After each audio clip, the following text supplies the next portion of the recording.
flood models are a really important tool to scientists because they allow you to look at what if scenarios.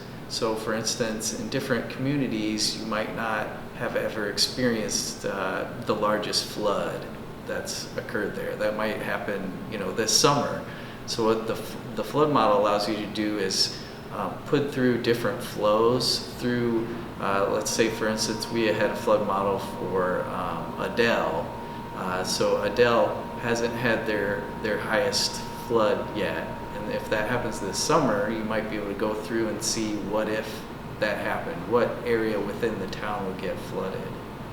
So it's a really important planning tool and then also risk assessment tool.